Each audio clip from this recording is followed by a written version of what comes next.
Tonight, 4 fugitives on the run for nearly 2 weeks have been caught in a dramatic takedown out west in Colorado. These 2 escaped inmates and their girlfriends had our communities on edge. They are all behind bars tonight. We were the first to break the news tonight that they were busted hundreds of miles away in Canyon City, Colorado, at the budget host Royal Gorge Inn. We do know that when police stormed into the motel, they found a meth lab in the suspect's room.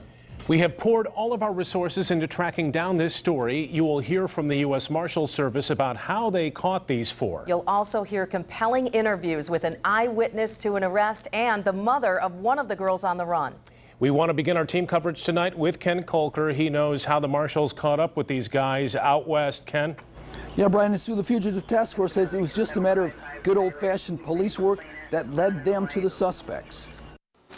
It started with questioning the suspect's circle of friends and determining that Colorado was among the places they might be headed. Police said they were told that one of the suspects has an acquaintance there. When we developed further information that we thought it was likely they were headed that way, we sent the whole case file out there. They worked with the Marshals Service in Colorado, who worked with local police, first looking for that pickup stolen in Kokomo. They never found it. The next logical spot is, where do these guys sleep? Then they went motel to motel in Canyon City with photographs of the suspects. We got a hit. They set up surveillance and watched this one motel for quite some time. That was the budget host Royal Gorge Inn. Then this evening, they arrested the 2 men without incident. They went down without a fight. Then they arrested the girlfriends in a stolen car on the street in front of that motel. The marshals say it appears the car was stolen somewhere in Iowa. Police say that arresting the suspects was a high priority. These guys basically were a 4-person crime wave in West Michigan over the last week and a half. So it was, and I don't think they stopped their crime wave across the western part of the U.S. as well. Now, the marshals say that all 4 likely will face charges in Canyon City. It's not clear when they would then be extradited back to West Michigan. Live in the newsroom, Ken Colker, 24-Hour News 8. Ken, thank you. We are just learning new information about a meth lab being found in that motel. Yeah, joining us now on the phone is David Ortiz from our affiliate in Colorado. David, you have been at that motel tonight. Set the scene for us. What are police saying about that meth lab? I just got done talking with Canyon City Police. They are still at that hotel right now. They said as those 2 men were about to enter the hotel room, that's when they were arrested. Officers went inside the hotel room and discovered the active meth lab. Now, they had to immediately evacuate that hotel, shut it down. Luckily, there were only 3 other people inside, and they say no one was hurt. But officers did want to caution these fugitives posed a serious threat to the public. They did tell us that they were armed, although they would not go into detail about what type of weapons that they did have. They also told us that all 4, they believe, arrived in Canyon City sometime yesterday. So they had been here for about at least 24 hours. Now, all 4 suspects are currently being held at the Fremont County Justice Center here in Canyon City. That's the latest information. David Ortiz reporting. Brian and Sue, back to you. Okay, thank you so much for the live report there from Colorado tonight. We appreciate that information. Now, here is a quick look at what led to today's arrest. Kenneth Grauman and Gregory Bradshaw escaped from a halfway house in Lake County nearly 2 weeks ago. After several sightings and close calls, they escaped with their girlfriends, and then they took off to Indiana.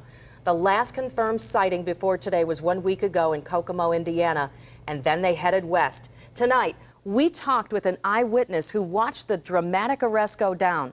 And 24-Hour News 8's Tom Hillen joins us in studio with her story now. Tom? So the woman does not want to be identified. She was in Canyon City, Colorado, and watched as police made their move. She works at a nearby business and saw the 2 girls, Laura Grauman and 17-year-old Brittany Rector, get arrested. She says police drove up behind a silver car that had 2 women in it. The woman says police had their weapons drawn and forced them out of the car. Listen to her first-hand account of what happened tonight. Don't move a muscle, you know, that kind of thing. And then they got the passenger out and kept the driver inside. And then when they got her out of the car, then they pulled out the driver and she was literally face down kissing the ground. And she was banded behind her back, and then her feet were banded so that she was not able to move, period. That witness says she never saw the men arrested, but we have confirmed tonight that all 4 are in custody. The families of the young women caught up in this mess have been wondering and watching just like you over the last few weeks. How would it end? Well, tonight, 24 Hour News 8 Steve Kelso's in Allegan talking with fugitive Laura Grauman's mom. Steve? Yeah, good evening. We're outside of the Allegan City Police Department tonight because it was from here that Rick Hoyer, police chief here, told us first about these arrests. About 6 miles down the road here in a rural area of Allegan County lives Dawn Morse. She is Laura Grauman's mother and a distant cousin to Kenneth Grauman. She's had a sense of relief this evening. She had been concerned that things would end much worse. Good news for you tonight. Yeah, they found her and she's not dead. You had thought it might not turn out this way. No, I was very afraid that they were going to call me and have me come and identify her body. It's been the worst 2 weeks of my whole life. We were all afraid it was going to end up bad. Yeah, you know she's going to face criminal charges. Yes. Yeah, at least she's alive. They're caught. My girl is safe. That's the Facebook posting tonight from Judith Alexa. She is Brittany Rector's mom. I attempted to contact her by phone this evening. I was greeted by a house guest at her home. She said that Judith did not want to talk to us on the phone, but they too expressed the same sense of relief. We caught up with her last Tuesday when things were very different.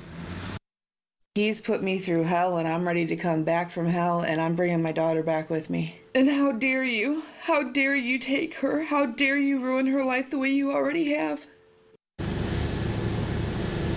Again, we've caught up with both of these women tonight. Neither of them can tell us that they have received any word on when these 4 might be returning to Michigan. Live in Allegan, Steve Kelso, 24 Hour News 8.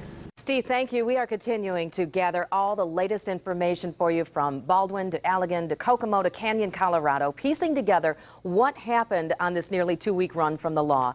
We are expecting to learn much more through the night. We will, of course, bring you those new developments on Daybreak starting at 4:30 tomorrow morning.